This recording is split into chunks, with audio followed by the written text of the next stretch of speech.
Bayibuli egamba nti abantu bange babula olw'obutamanya.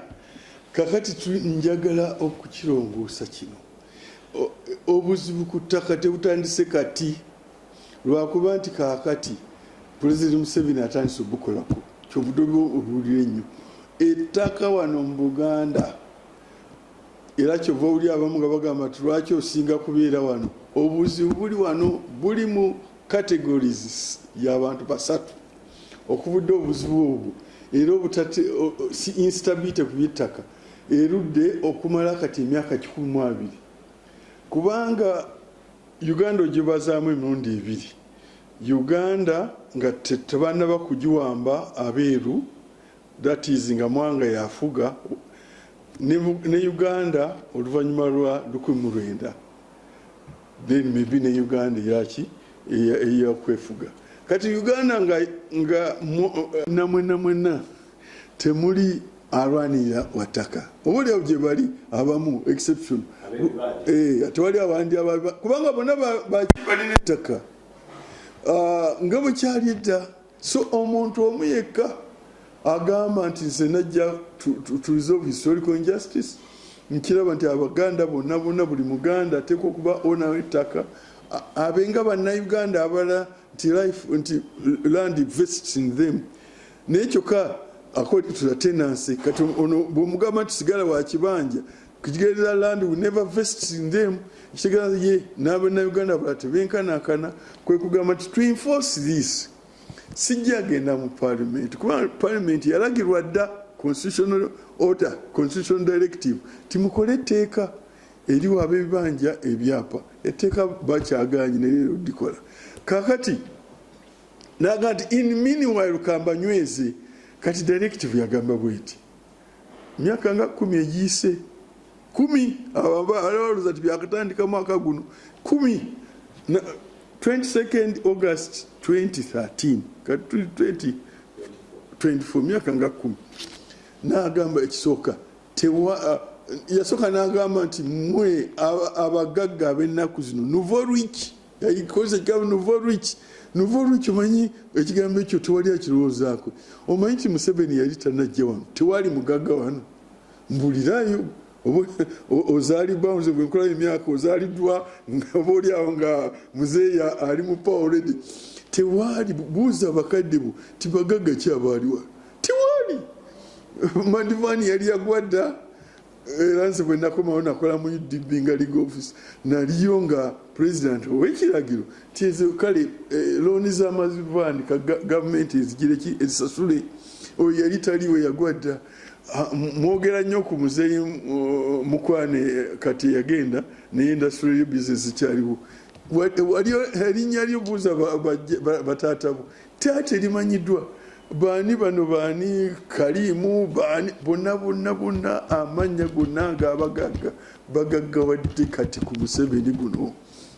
Ezo emmotoka zolaba balooya bolaba bonna abagagga bolaba businessmen ababuuka ne bagenda e Dubai bonna bagaggawidde ku Museveni ono bamufunyeemu newakubadde bamuvuma naye kakati wuliriza n'alagira nti mwabagagga bwe muba mwagala okugula ettaka mugule on the basis of willing seller willing buyer.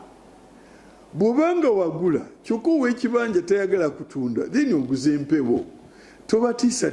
So number one kundiz ow'ekibanja ekibanja kyo kikyo tewala kikwatako.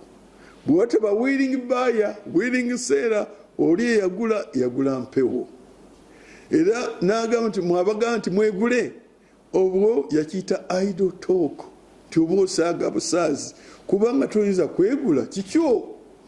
Toyinza gamba nti no mayanje saati esitaayi eyo gyegule yange ate oba osaaga busaazi. President bwe yagamba abo bagamba ab'ebibanja nti wegule aba asaaga busaazi kubanga kino kikye kya constitutional guaranteed and modern security of occupancy. Number 2 nagamba tewali kugamba nti nze nina ekyapa nzize ndabye ng'ekibanja kyo kya yika 8 nze kankufune ekyapa kuyika emu omusanvu ngutwale. Naga nti ekyo buba bubbi kubanga oli ekintu kyekike ate oyinza otya mugamba nti nonkuwaako ate ekirala teyakyogeramu ekyo naye nga kiri implied.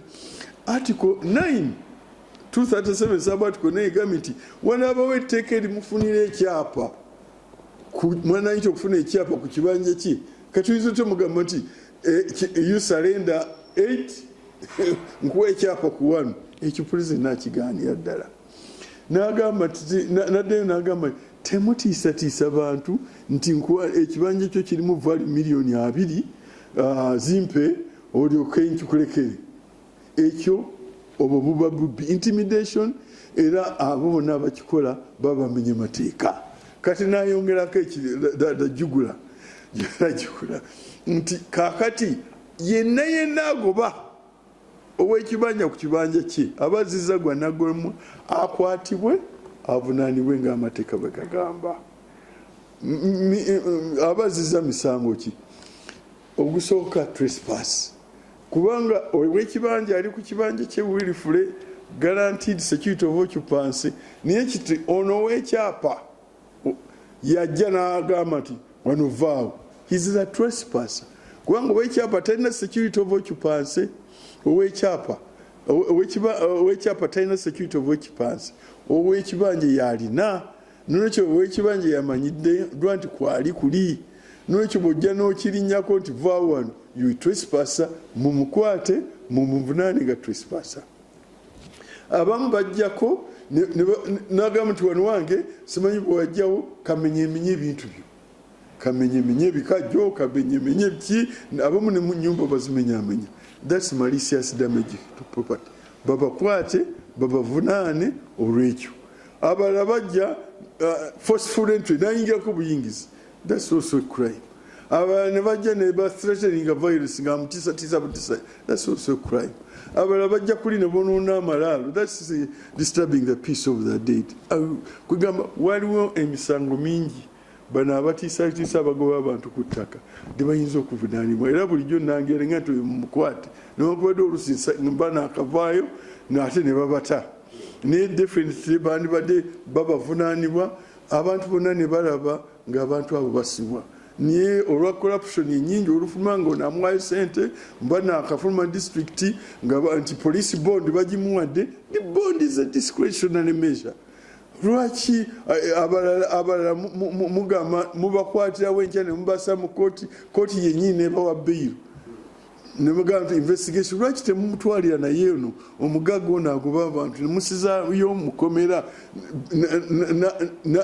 kooti yennyini nemuwa bail bweba ekirabye nti kituufu kubanga it's not a right, it's a discretionary right.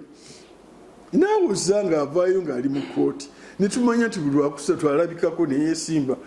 Prosecutor n'agamba nti tukyanoonyereza nga bwe boogera bulijjo. Naye bano olubakwata olugiramu ali police board, it is his right. No, he is a frustration by frustrating a presidential directive. Ekirala kyeyagamba president abo abaagobwa kubanga kyali kitutte ekiseera alyoka ayingewo gavumenti bayambe bazeeyo.